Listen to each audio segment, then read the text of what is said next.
Olá, meu irmão, minha irmã, tudo bem com vocês? Estamos aqui para mais uma aula, para nossa segunda aula desse módulo de adoração. Queria estar orando com vocês, dando início a essa aula e colocando esse momento diante de Deus para que nós possamos estar aqui aprendendo e entendendo mais desse assunto sobre adoração, ok? Vamos estar orando? Senhor, obrigado por mais uma vez estarmos aqui na Tua presença. Que o Senhor possa, Pai, estar conosco nesse momento de aprendizado, de estudo, Pai. Que o Senhor possa estar me usando, Pai, aqui diante dos irmãos. Tudo que foi pesquisado, tudo que foi estudado, tudo que foi colocado aqui, Pai, que eu possa trazer com clareza, Pai, que possa deixar aqui, Pai, algo que possa trazer e agregar a vida dos irmãos, assim como trouxe na minha vida, Pai. A Tua palavra é viva, Pai, a Tua palavra é eficaz e ela sempre, Pai, nos ensina, Pai, e nos apresenta, Pai, aquilo que o Senhor é. Esteja conosco nesse momento, é o que nós oramos e agradecemos em nome de Jesus. Amém. Então, irmãos, mais uma vez estamos aqui. Vimos na primeira aula ali a introdução à adoração, significados, onde ela começa a aparecer, e vamos continuar caminhando para a Bíblia. Nós tivemos ali uma aula mais focada em Gênesis, nas primeiras aparições de adoração, né, só trazendo aqui uma revisão. E agora nós vamos, as aulas não serão assim livro a livro, mas no Antigo Testamento tem muitas coisas interessantes que trazem essa questão da adoração naquela época, mas que podemos olhar para aquilo e tirar lições para a nossa realidade hoje. Então nós vamos hoje voltar ali nossa atenção para o livro de Êxodo, que nós temos uma figura ali muito interessante que vai aparecer, que é Moisés. Você já sabe da história de Moisés. Se você não sabe, Moisés era aquela criança que foi colocada no cesto, que foi criada pela filha do faraó, que era um israelita, né? E ele ali teve a sua história, cresceu com os egípcios, mas até que um dia ele comete um assassinato e ele tem que fugir ali do Egito. E ele passa um tempo na casa do seu sogro, né? Ele encontra a sua esposa, encontra o seu sogro, ele está lá cuidando das ovelhas do seu sogro um certo dia, e Deus aparece para ele lá na sarça, né? Deus aparece para ele e o chama para essa missão de tirar o povo do Egito, que era o povo que foi com José, né? Que foi ali a família de Jacó e de José, que ficaram lá, acabaram crescendo grandemente e acabaram se tornando escravos no Egito ali. A Bíblia fala que o faraó que chegou já não se lembrava mais de José, e o povo acabou sendo ali subjugado e se tornando escravo. Então Deus levanta e chama Moisés para essa missão de tirar aquele povo do Egito. E nós vamos ver na história de Moisés que Deus ele começa a se mostrar para o povo e começa a organizar, a desligar eles da cultura que eles tinham no Egito, que a gente sabe por algumas coisas, pela história, que era uma cultura totalmente politeísta, adoravam vários deuses, tinham ali muitas coisas, e o povo ali provavelmente não estava tão ligado a Deus, porque a gente vê ali, como a gente viu em Gênesis, não tinha uma forma como prestar culto. Eles tinham ali, eles ofereciam seus holocaustos, eles erguiam algumas pedras quando eles viam a Deus, mas não tinha assim uma forma de adorar. Eles viam a Deus, mas ele não se tinha algo concreto. E como eles estavam há muito tempo no Egito, muitas gerações se passaram, então eles provavelmente tinham se distanciado muito ali da verdadeira adoração, da verdadeira comunhão com Deus. Então Deus aparece para Moisés, né, lá na sarça, e fala para ele voltar para o Egito, e ele quer tirar o povo de lá, dessa escravidão, e e mandar eles para a Terra Prometida. A gente viu lá na primeira aula, né, que quando Moisés vai lá falar com o faraó, ele fala, não, eu quero levar o povo para adorar o nosso Deus, o verdadeiro Deus, né, e o faraó nem conhece Deus, né, tal. Então a gente tem essa caminhada e Moisés ele vai trazer muitas lições pra gente ali sobre adoração e é o próprio Deus que vai falar isso para ele. A partir de agora eu quero que as coisas sejam assim. Então, caminhando por Êxodo, a gente vai ter a primeira canção registrada na Bíblia, que é a canção de Moisés, vai estar lá em Êxodo 15, do 1 ao 18, que foi a canção que eles cantaram após atravessar o Mar Vermelho.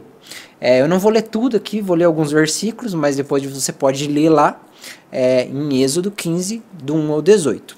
Então Moisés e os israelitas cantaram este hino ao Senhor. Cantem ao Senhor porque ele venceu maravilhosamente, lançou nas profundezas do mar o cavalo e seu cavaleiro. O Senhor é a minha força, é a minha canção, Ele é a minha salvação, Ele é o meu Deus. Por isso cantarei louvores a Ele. Ele é o meu Deus, meu Pai, por isso eu exaltarei. O Senhor é guerreiro, o seu nome é Senhor. Lançou no mar o cavalo, seus cavalos de guerra.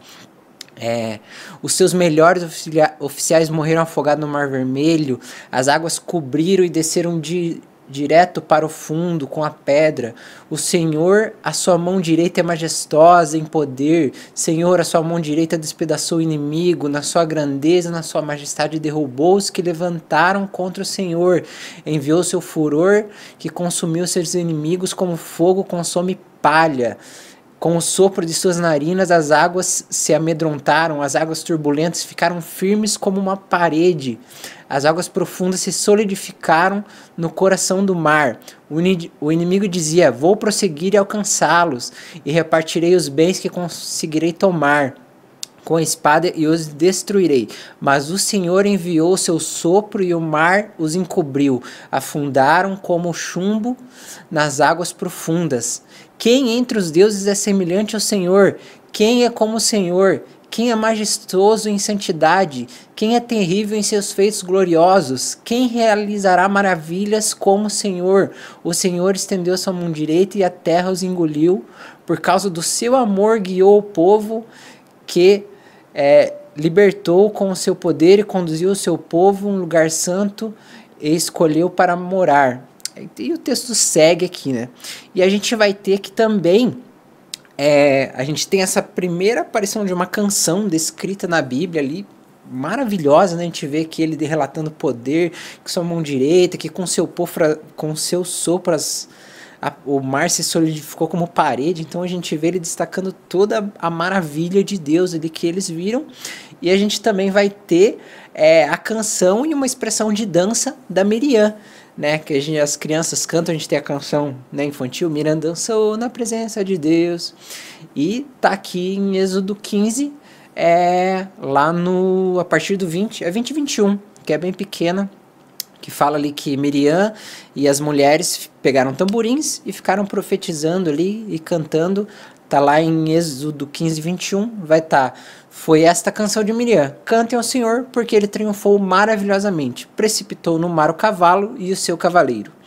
Então a gente vê aqui essas duas expressões. Começa a expressão de adoração através da canção, relatando a força, o poder, a majestade, a glória de Deus, vencendo a batalha, né? E também a expressão de Miriam ali através de um instrumento e através de uma dança, né? E a gente vai caminhar um pouco aqui sobre essa história aqui, do povo, que vai ter muitas coisas interessantes falando sobre adoração. Então, após o povo atravessar o mar, eles chegam ao Monte Sinai. E lá Deus se apresenta para eles. Deus pede, primeiramente, para eles se purificarem, né? Deus fala, Moisés, vai lá e fala para o povo se purificar, se lavar, pois eu irei aparecer para eles aqui no monte. E ele dá todo aquele limite, vocês não podem chegar aqui e tal, quem chegar aqui vai morrer, quem atravessar tem que ser apedrejado, porque aqui é um lugar santo. E para isso eles teriam que estar também purificados. Então Deus começa já a organizar todas as coisas, né? Para vocês se apresentarem diante de mim, vocês terão que se lavar. Hoje a gente não tem isso, né? A gente tem a nossa questão de higiene, né? Quando nós viemos para o culto, a gente, né, se prepara, toma banho, vem com uma roupa legal, né? Quando vamos participar de alguma questão de participar de algum serviço na igreja, a gente também se prepara, quer vir bem vestido. Então a gente vê que Deus começa a pedir essas coisas aqui já em Êxodo 15. O povo atravessou o mar, andaram por vários lugares. Então, Moisés, fala o povo vir aqui limpinho, purificado, que eu vou aparecer para eles. Então eu quero todo mundo aqui santificado, né? Então ele pede para o povo se lavar. E Deus, ele se apresenta para eles e ele mostra, e ele vem trazer a aliança que ele vai ter com o povo, né? Eu tirei vocês do Egito, eu sou o seu Deus, então eu faço essa aliança com vocês aqui, vocês vão concordar? Então ele fala lá em Êxodo 20, de 1 a 5, vai ter a aliança que Deus faz com o povo. Deus disse tudo o que segue: eu sou o Senhor, o seu Deus. Eu tirei você do Egito, de onde você foi um povo escravo. Não creia nem adore deuses além de mim. Não faça ídolos, não ofereça culto a imagens de qualquer coisa, nem em cima do céu, na terra, debaixo das águas. Não adore nem se prostre diante de nenhuma imagem, pois eu sou o Senhor, seu Deus. Sou Deus zeloso e castigo filhos pelos pecados dos pais até a 3ª e 4ª geração daqueles que me odeiam, mas mostro bondade até 1000 gerações daqueles que me amam e guardam os meus mandamentos. Então a gente vê que Deus já organizando as coisas na questão da adoração. Eu não quero que vocês façam ídolos, não façam imagem, não se prostrem diante disso. Nós vimos na primeira aula lá que a adoração é se prostrar, né? Proscuneus, você se prostrar, reconhecer sua inferioridade, se colocar inteira disposição. Então Deus já começa a usar esses termos aqui. Não se prostrem diante de imagem, não façam imagens, adorem somente a mim e eu quero ser adorado assim, né? Não, sem ter imagens, sem vocês se prostrar diante de ídolos, fazer qualquer representação minha, porque não é assim, não vai ser assim que vai funcionar mais, né? Como era a idolatria em outros povos. O texto segue lá em Êxodo 20, do 22 a 26. Então Moisés mandou dizer aos israelitas: todos viram que do céu falei com vocês. Não façam ídolos de prata nem de ouro que me representem. Façam um altar de terra ou de pedra, e neles ofereçam as suas ofertas queimadas e ofertas de paz, sacrifício de ovelhas e de bois. Seja onde for que eu mandar celebrar o meu nome, eu estarei presente e os abençoarei. Agora notem bem: se o altar for de pedras, usem pedras brutas. Não usem, porque uso de ferramentas ou profanaria. Não subam não subam degraus para o meu altar, para que a sua nudez ali não seja exposta. Então Deus começa a organizar todas as coisas. Se vocês forem fazer um altar para queimar ofertas para mim, não é para talhar essas pedras, né? Eu não quero um altar talhado. Porque há explicações sobre isso, há estudos sobre isso. Por que essa pedra não deveria ser talhada? Porque ela poderia representar os altares de deuses de outras nações, os deuses pagãos de outras nações, provavelmente dos cananeus, ou altar de sacrifício dos cananeus, ou até dos egípcios, né? Provavelmente nesse contexto provavelmente existia sim altares de sacrifício nos povos cananeus e também nos povos egípcios. Então Deus já começa a tirar toda essa ligação. Se for ter um altar, não é para talhar a pedra, é só para pegar a pedra do jeito que ela coloca seu sacrifício ali, queima e eu vou me agradar, eu vou estar ali com vocês. Tem essa questão das escadas também. Não façam escadas para subir até esse altar, porque eu não quero ver a nudez de vocês. Isso não pode ter um porquê. Porque Deus fala que não quer ver a nudez de quem está subindo ali. Mais para frente ele vai trazer toda a questão dos sacerdotes. E ali ele vai falar a roupa certa que eles deveriam usar. Provavelmente lá naquele contexto vestiam roupas sem né, sem a cueca e as roupas que a gente tem hoje. Então Deus começa a falar, eu não quero ver a nudez de vocês, né? Eu vou fazer mais pra frente, roupa certinha, tudo, como é que eu quero ser adorado. E são questões também de ética e de bom senso. Deus vai falar também mais pra frente, eu vou habitar no meio de vocês. Então, Deus vai falar também das questões das necessidades físicas. Então, tudo isso tem uma questão de respeito, ó. Se vai ter, não quero que tenha escada porque eu não quero ver a nudez de vocês. Não que Deus não veja a nossa nudez ou que isso desagrade a ele, mas é toda uma questão de desligar eles mesmo da questão dos deuses pagãos, porque a gente sabe que nesse contexto haviam cultos ali com contexto sexual, com orgias. Então Deus começa a desvincular isso, não quero escada para ver nudez. E ele também vai falar ali mais para frente da questão que ele vai passear no meio do povo. Então ele fala assim, quando vocês forem fazer as suas necessidades físicas, não façam aí em qualquer lugar ou perto do acampamento, façam num lugar distante, bem certinho, porque eu vou passear no meio de vocês. Então eu não quero ver esse tipo de coisa. Então Deus começa a mostrar sua santidade, o seu respeito, mostrar que ele quer respeito, quer que o lugar seja limpo, quer que o lugar seja organizado. Começa a colocar todas essas questões ali para o povo, de ordem, de decência, de respeito.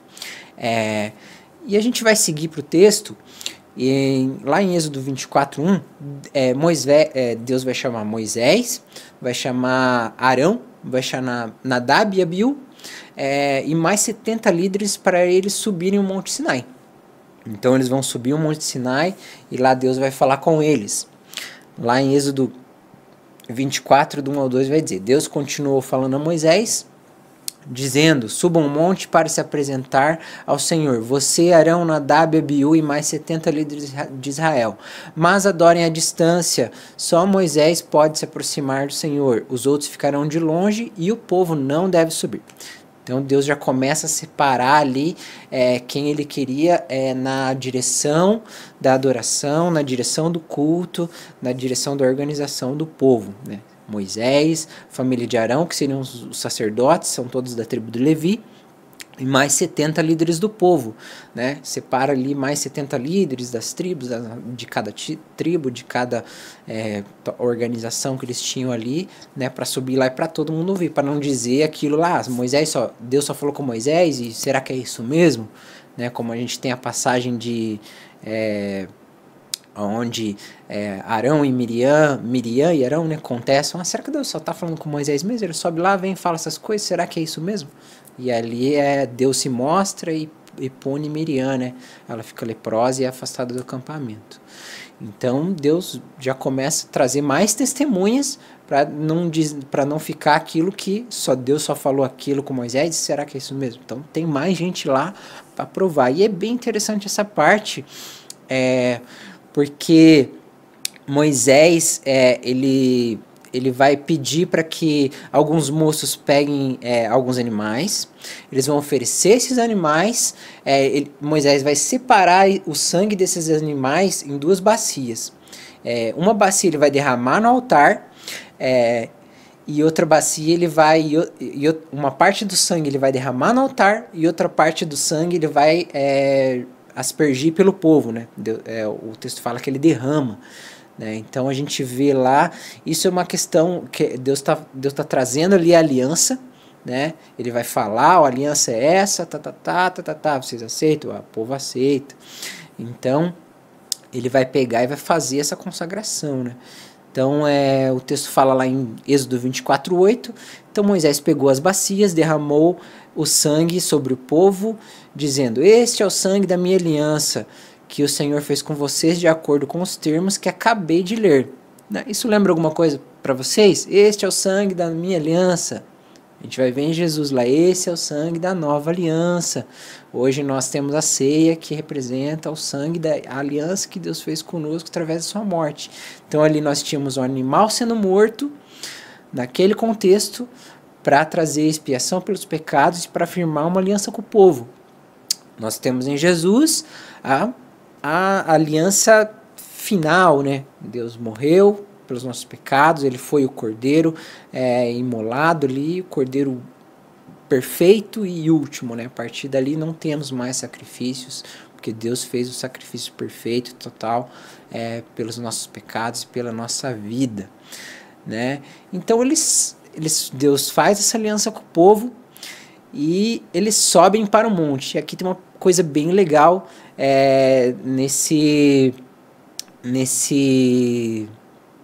nessa passagem, né?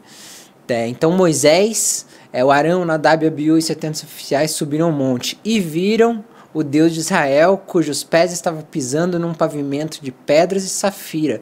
Parecia o céu num dia claro. Deus não estendeu a mão para ferir os escolhidos de Israel, porém eles viram a Deus e ali comeram e beberam. Cara, é bem legal essa parte, porque a gente vê que eles fazem uma aliança, Deus vem e traz a aliança, ó, é assim que vai funcionar, né? Eu sou Deus, não adoro imagem, vocês concordam? Concordamos. Então agora vamos ter uma comunhão, então agora vocês vão subir, vocês vão estar comigo, e eles sobem lá para o monte, eles veem a Deus, né? Eles veem os pés de Deus ali, tá tudo iluminado, tudo claro lá no monte, e eles têm comunhão. A gente vê que não é só um Deus que, ó, eu quero que faça assim, não, ó, eu tô falando com vocês aceitam? A gente aceita. Então agora vem comigo, vamos ter uma comunhão, vamos comer, vamos desfrutar da minha presença, fiquem aqui comigo, né? Me adorem, mas não é só, né, se reverenciar ali como mecanicamente, né? Tem que ser algo prazeroso. Então aqui comigo vocês têm comunhão, vocês têm comida, vocês têm alegria. Então a gente vê que Deus não é só regras e fazer assim, né? Eu quero ser cultuado assim, vocês aceitam? É uma coisa que é uma escolha, né? Assim como nós temos hoje, a gente tem uma escolha de adorar a Deus ou não adorar a Deus, né? E quando nós adoramos a Deus, isso tem que nos gerar, isso também nos gera prazer, né? Isso também nos gera alegria, satisfação, tanto como é para Deus, né? Ter uma verdadeira adoração, onde Ele se alegra, mas também tem que gerar em nós, né? Essa alegria. Deus, Ele se alegra da nossa verdadeira adoração, mas Ele também nos traz alegria e paz, né? Então, vamos seguindo lá. Então Arão e o restante dos oficiais descem do monte, e lá Moisés fica, né? Fica Moisés e fica Josué. Josué está lá aos pés do monte. O Josué ele sempre acompanhando Moisés. E lá de Êxodo 25 até o Êxodo 31, Deus vai estar dando todas as instruções da construção do tabernáculo, do sacerdócio, quem que vai fazer, né? Eu vou separar Bezalel e Oliabe para serem os artesãos, separa a tribo de Levi, Arão vai ser o sacerdote, eu quero que construa isso desse jeito, dessa forma, com esses materiais. Então Deus vai dar toda a construção do tabernáculo, e ali na próxima aula a gente vai ver isso mais detalhadamente, que também é algo bem interessante ver Deus organizando toda essa questão, de como Ele queria ser adorado, como deveriam ser as ofertas. Então, Arão e os outros oficiais descem, Deus está lá dando todas as instruções para Moisés, né, sobre o tabernáculo, mas nós temos uma questão bem triste ali. Arão desce, é bem interessante isso, né? Arão e Arão, a sua família e mais os líderes subiram, viram a Deus de uma forma majestosa, né? Viram ele andando ali, viram toda aquela, ali fala que parecia um dia claro, viram ele pisando sobre um chão de safira e tal, tiveram comunhão com Deus, comeram. Eles descem, passa algum tempo, Moisés está lá recebendo as leis do tabernáculo. Muita coisa para ele escrever, muita coisa para... Imagina naquela época, sem papel, sem caneta, ele anotando ali tudo certinho. Quero Deus passando todas as medidas, todos os materiais, e Moisés está lá, fazendo. E está passando o tempo. E nós temos a triste passagem, né, do bezerro de ouro, que está lá em Êxodo 32, de 1 a 6. Mas vendo o povo que Moisés demorava a descer do monte, reuniram-se todos ao redor de Arão, porque Arão era irmão de Moisés, era um dos líderes, e disseram: faça deuses para servir de guias para nós, pois Moisés, este homem que nos tirou do Egito, não sabemos o que aconteceu. Já está lá em cima um tempão, a gente não sabe o que está acontecendo. Quem que vai nos guiar? A gente quer um Deus aí para que nos guie. E Arão, que tinha tido comunhão com Deus, que tinha visto a Deus, respondeu: tirem as argolas das suas orelhas, das suas mulheres, dos seus filhos, tragam para mim. Então o povo tirou as argolas de ouro e trouxeram a Arão. Ele recebeu, derreteu o ouro e com ferramentas próprias fez um bezerro fundido. Deus tinha falado para não talhar nem pedra, né? Ele foi lá, pegou e talhou o ouro ali, fez um negócio ali, fez um bezerro. E ao ver isso, Arão edificou um altar diante do bezerro e anunciou: amanhã vamos fazer uma festa ao Senhor.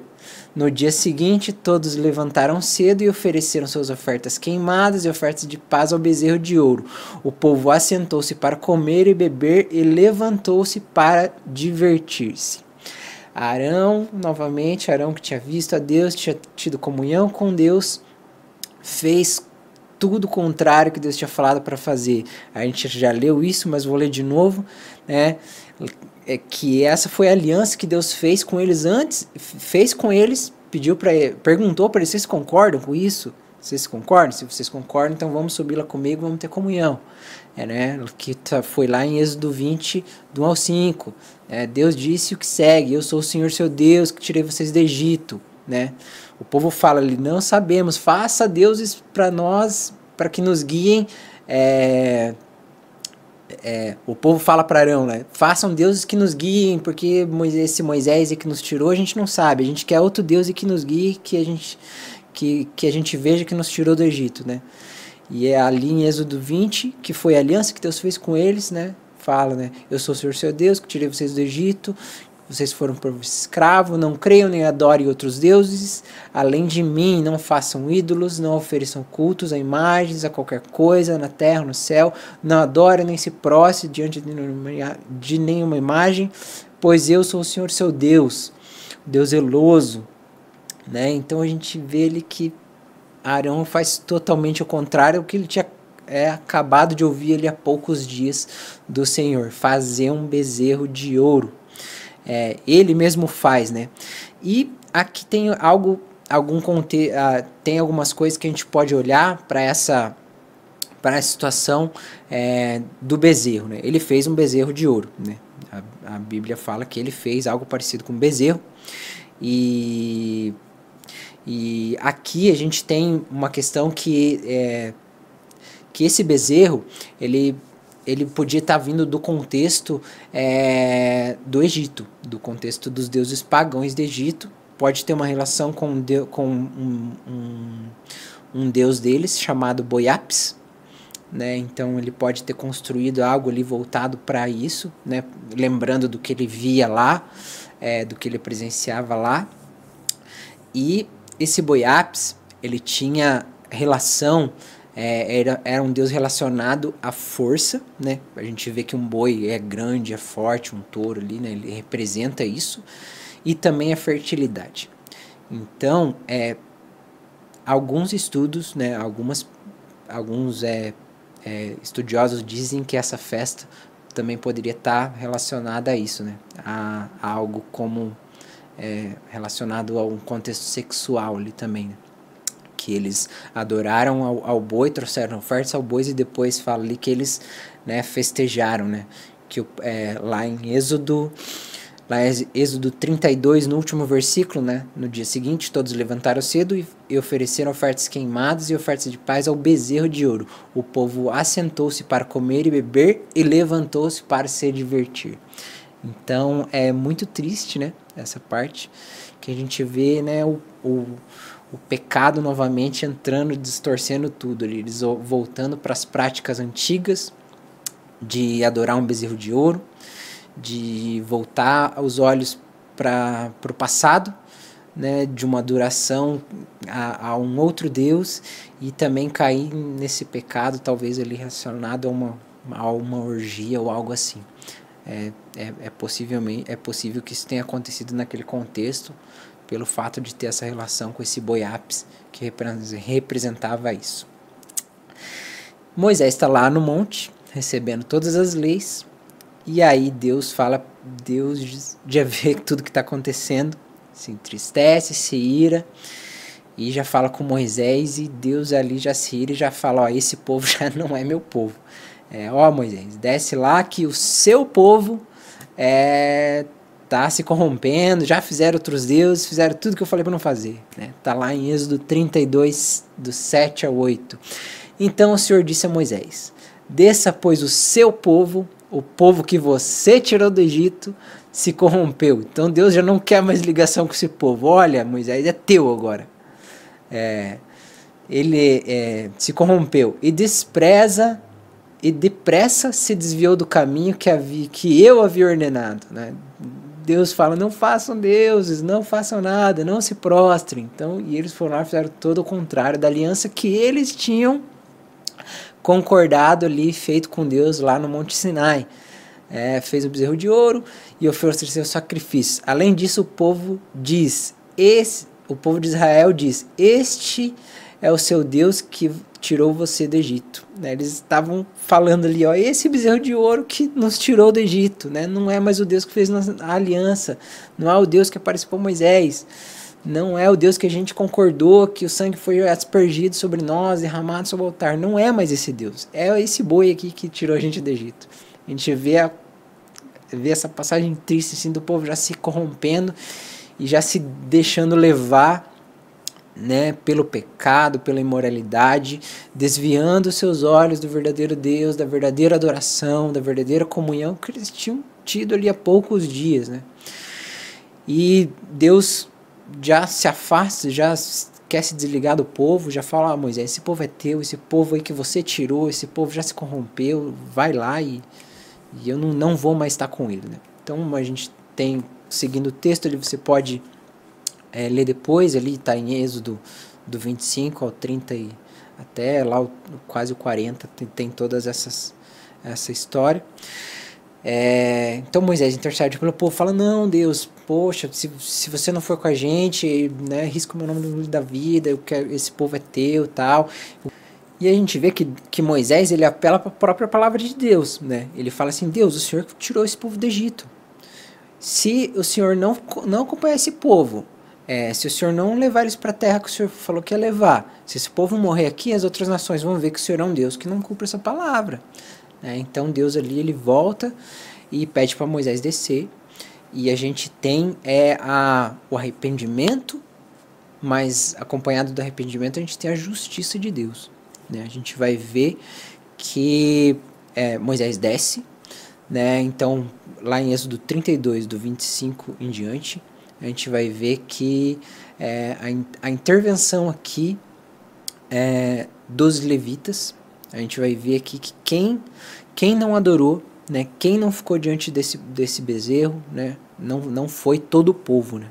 A gente vê que a tribo de Levi, né, e talvez algumas pessoas de outras tribos não se prostraram diante desse bezerro. Foram algumas pessoas, a Bíblia até fala aqui, uma quantidade, que vai estar lá em Êxodo 32, do 25 ao 26. Moisés viu que o povo estava desenfreado e que Arão o deixou completamente fora de controle, tendo se tornado objeto de zombaria para os seus inimigos.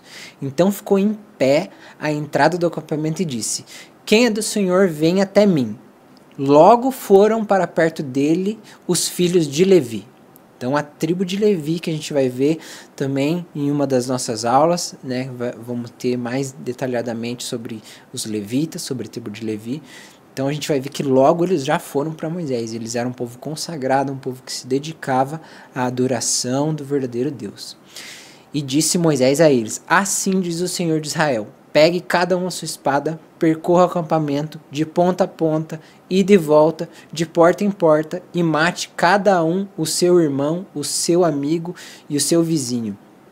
E fizeram os levitas conforme a palavra de Moisés. Naquele dia foram mortos cerca de 3.000 homens.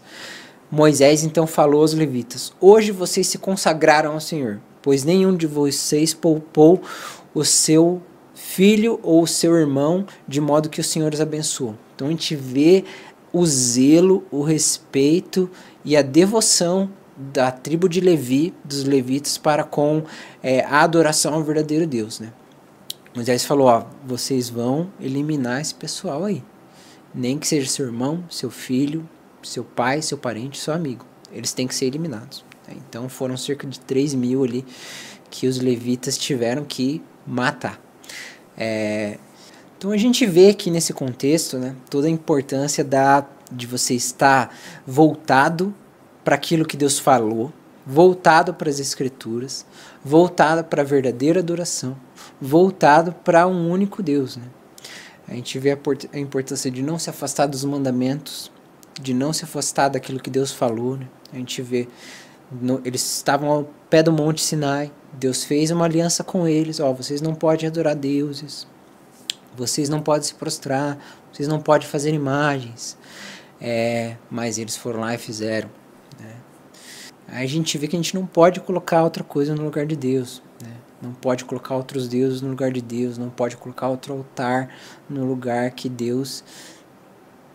não pode colocar outra coisa no lugar de Deus. Deus tem o seu lugar na nossa vida, nos nossos corações. Ele é o único Deus a ser adorado, e a gente vê que isso não pode entrar nas nossas vidas, né? Hoje a gente não vai ter isso como teve os levitas, né? Se a gente vê que outras pessoas adoram outros deuses, muitas vezes a gente cai no erro, na falha de não adorar Deus verdadeiramente, de colocar outras prioridades no lugar de Deus.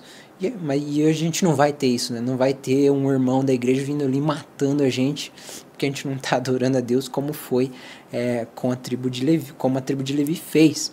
Mas a gente perde muito com isso, né? A gente perde comunhão, a gente perde comunhão com Deus, a gente perde a alegria de estar ali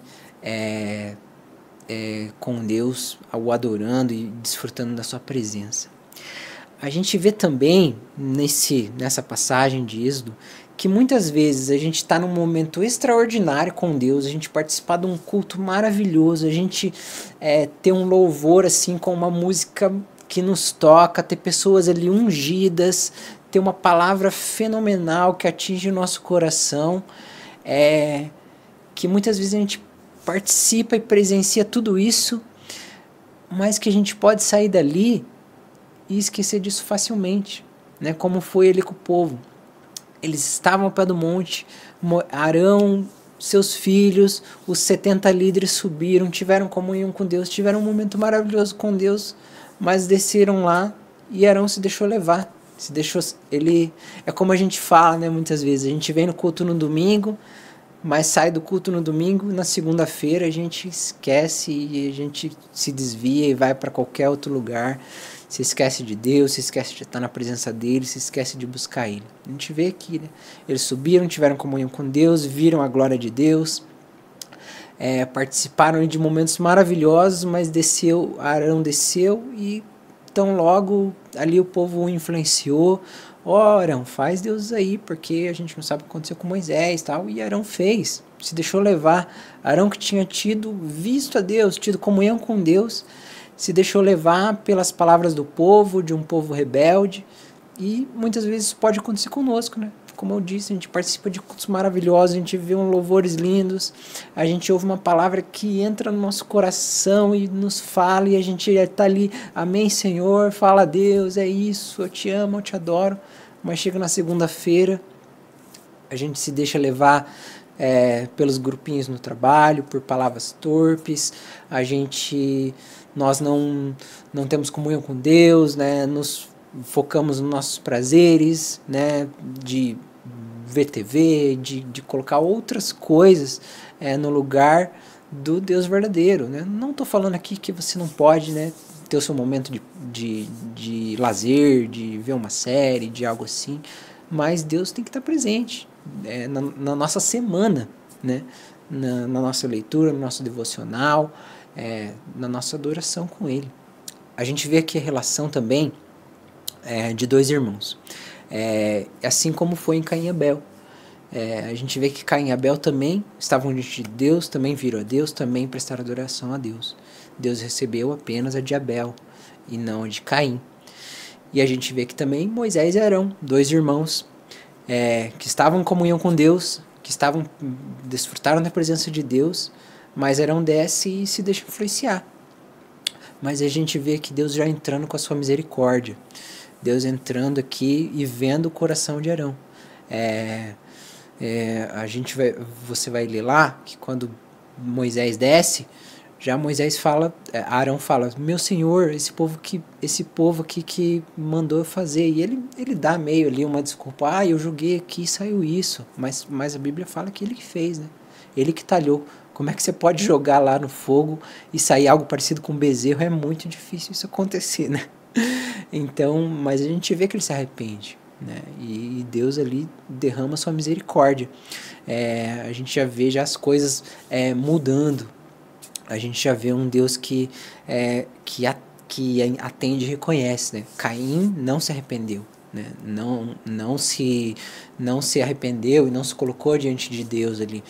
Deus, tá bom, poxa, né, me perdoa aí, eu vou na minha próxima oferta eu vou melhorar, né? Vou fazer de outro jeito. Não, ele já foi lá, teve uma atitude drástica, já matou o irmão, né? E a gente vê aqui que com Moisés e Arão já vê uma diferença, tem uma correlação, mas não já tem essa diferença de arrependimento, do arrependimento. O Arão se arrepende, por mais que ele fala ali que eu joguei e saiu isso, mas ele se arrependeu. Deus viu, como a gente falou na primeira aula, que Deus viu o coração.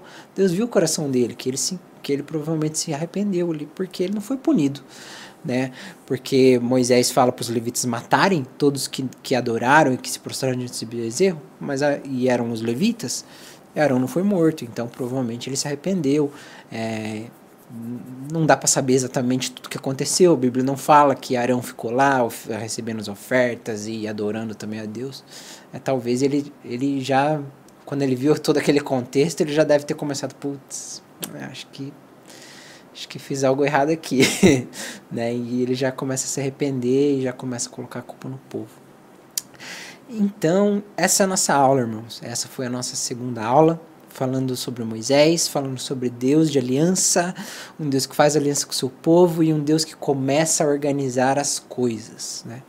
E eu queria deixar isso aqui para você, né? Essa questão da nossa verdadeira adoração ao único Deus, ao Deus verdadeiro, de você estar em comunhão com Deus, estar buscando ter comunhão com Deus, não se deixar influenciar pelo ambiente maravilhoso que você tem, às vezes, e sair dele e se deixar levar pelas palavras ao seu redor, se deixar levar pelo mundo ao seu redor, pelas notícias, por tudo isso que o mundo nos apresenta, que nos distancia do verdadeiro Deus. Amém, irmãos? Então essa foi a nossa segunda aula. Espero que você tenha gostado, tenha aprendido mais hoje, assim como eu aprendi bastante, lendo, estudando aqui. E nós nos vemos na próxima aula e falando sobre o tabernáculo. Vai ser uma aula bem interessante e espero vocês lá. Muito obrigado e até mais.